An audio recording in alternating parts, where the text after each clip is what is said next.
That being said, if you want to hear any lore whatsoever, join the Patreon. Even $1, one single dollar, gets you the option to choose lore, to help choose lore, to put your vote in for lore for the coming week. And that's at $1. And if you're at the $10 tier, the highest tier that I offer, you can also listen to the full podcast episodes be recorded live in the Discord. I will ask the Discord from time to time just to get some ideas, just to get a little bit of a backup idea. So make sure you're in the Discord, and also leave a YouTube comment, because I will take submissions pretty much from anywhere for what lore you guys at home want to hear. From the biggest of big to the minutia, nothing's off the table. So like I said, this week's lore comes from Patreon, and this week's lore is on Shady Sands from Fallout and Fallout 2 and the series as a whole. Shady Sands is the capital of the New California Republic and is known as the largest urban center. Shady Sands has some very humble beginnings, and we'll get into that in a minute, but it's genuinely amazing to see how something goes from sand and sticks and twigs and rock to a city. Not built on pre-existing structures, and is all built from scratch, and boasts an inhabitants of over 3,000 people by the year 2241. Now, Vault 15, we got to take it all the way back to where Shady Sands started, and Shady Sands starts because of a vault, Vault 15. Its vault experiment was to seal people off with varying different ideologies from different races, from different backgrounds, the way people speak differently, the way people think differently. The idea was that after 50 years, the different ideologies would all come together and hate each other, and they'd eventually kill each other from the inside. Its population by 2067 was out of hand, and overcrowding began to occur. And by the spring of 2141, the Vault 15 door opens, and Vault 15 had itself a GECK, a Garden of Eden creation kit.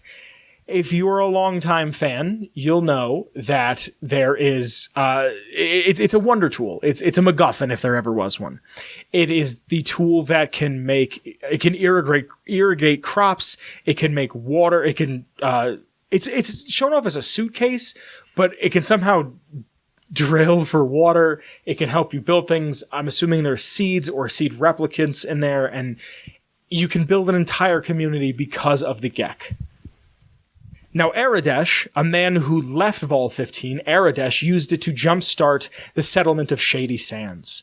He made the buildings inside, which are these like adobo, very Mexican-inspired, Southern California-looking houses, very basic. They're like row homes. They have crops, they have fields, and they have a giant wall that is the perimeter of Shady Sands.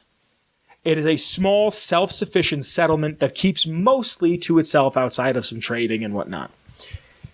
Its main crops are maize and cabbage. It has a well for water, and it has Brahmin fields, and all of this is used to trade. Mostly they trade with Junktown in 2161, but they're not opposed to trading with other people. But Junktown to the south of them, which later, I'll just talk about Junktown when I get there later. They talk back and forth, and they trade things, they share secrets, but not many people seem to leave, especially when you speak to Tandy, who I'll get to shortly. There's such a large town that their number one problem is the Khans and Rad Scorpions. Now, the Khans are one of a few different raider groups that show up because of Vault 15. When Vault 15 opens up, it's, do we raid or do we begin civilization? And the Khans, I can only imagine that there's a sense of jealousy between the Khans and Vault 15. Not 15, maybe Tandy in a weird way, even though it kind of comes to bite her in the ass. There's probably a weird a weird competition between 15 and the Khans, just because it's like, hey, you guys got to live and be successful, and we're wearing leather and starving and doing drugs. So imagine just one day leaving the vault and going off and doing your own thing, and then hearing from your raider buddy, hey, there's a town across the way it's got a good score in it. We could take some Brahmin, we could take some money or whatever.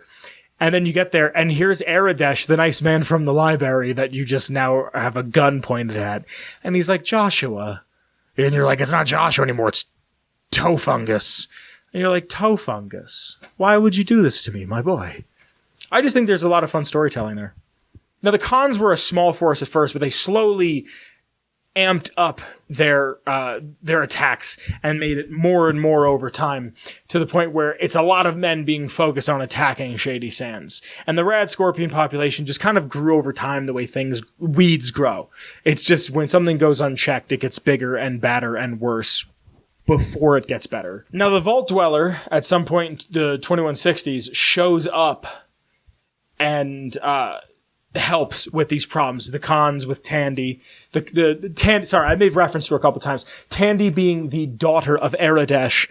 They kidnap Tandy and they take her to the Khan base. And while she's at the Khan base, some evil occurs. But the Vault Dweller goes and takes care of it. And then the Rad Scorpion problem is one of the first quests you can do in the game, where you go help out the town of Shady Sands with their Rad Scorpion problem.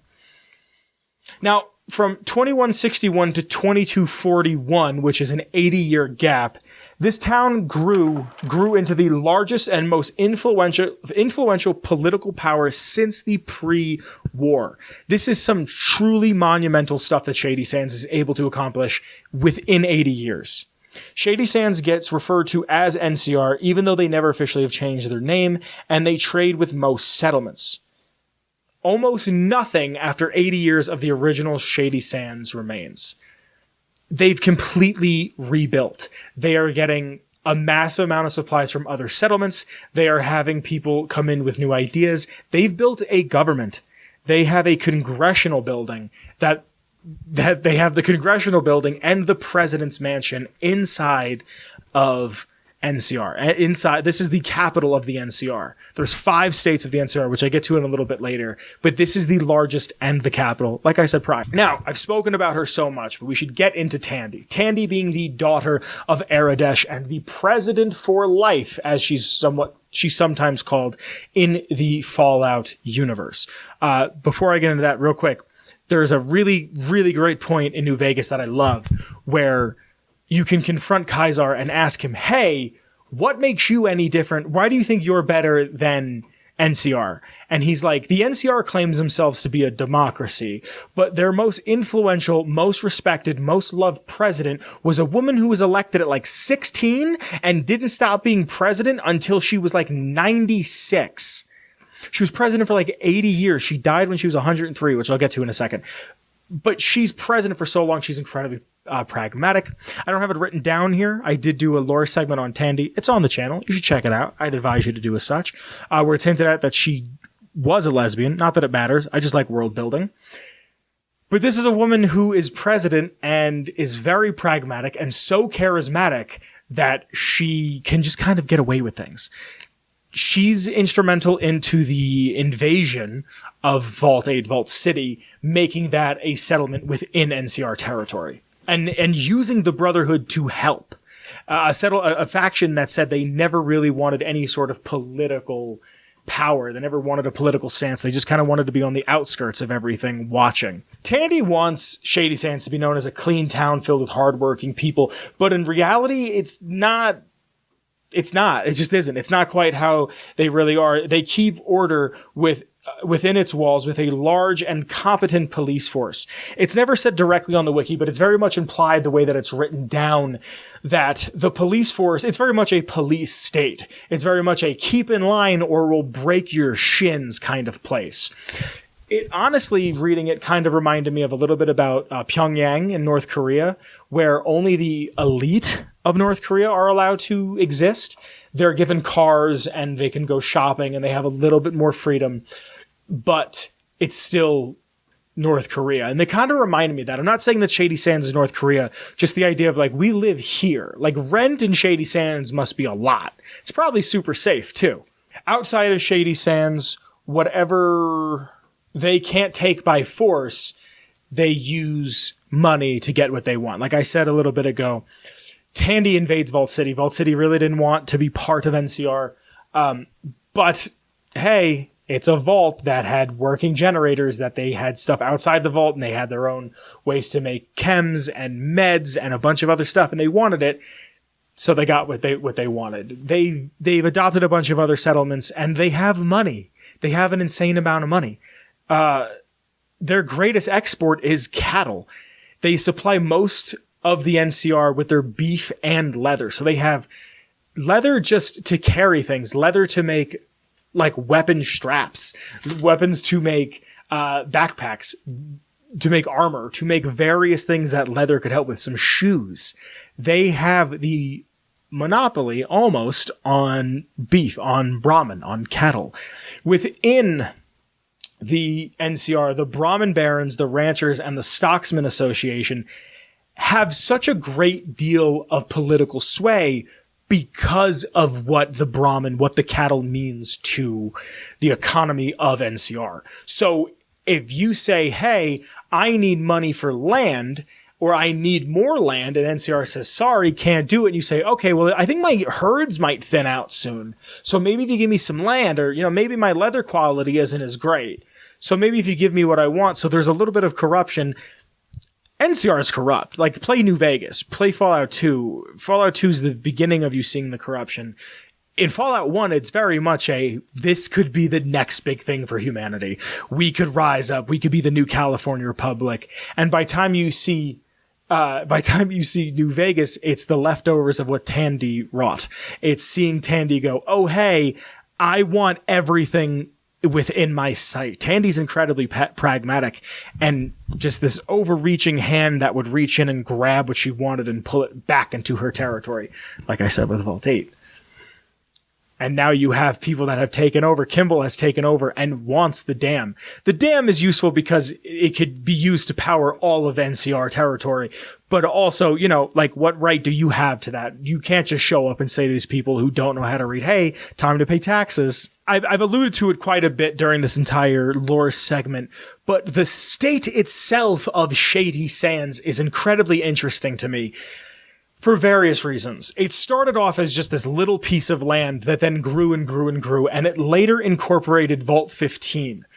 Now, Vault 15 is to the east of Shady Sands, and they later incorporated that. That becomes a place that people can live. It becomes a place people can settle. It becomes a place that is protected by Shady Sands, by NCR. After that, they then incorporated Junktown to the south of them. So now you have a town that is already resourceful enough. It has Doc Morbid, which, depending on what you do, he may or may not be there. Depending on which way you do the quest in Junktown, you either get a man like Killian or you get a man like Gizmo. And depending on which way you go, the town either devolves into debauchery or the town devolves into a society that could thrive. And now Shady Sands, whether they can just incorporate that or fix that, they have that. They have more men. They're more supplied. They have a better trade route.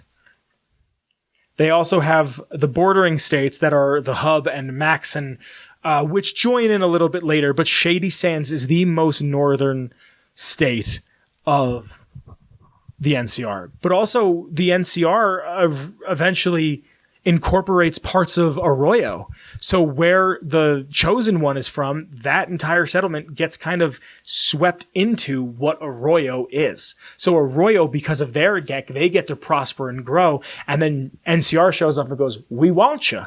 And they join. Now there's 5 states of the NCR. There's Shady, or the Shady Sands, the capital. There's Los Angeles, there's Maxon, there's the Hub, and there's Dayglow. And like I said before, Dayglow is just the remnants of the glow to the north of people saying, we need to make sure this never happens again.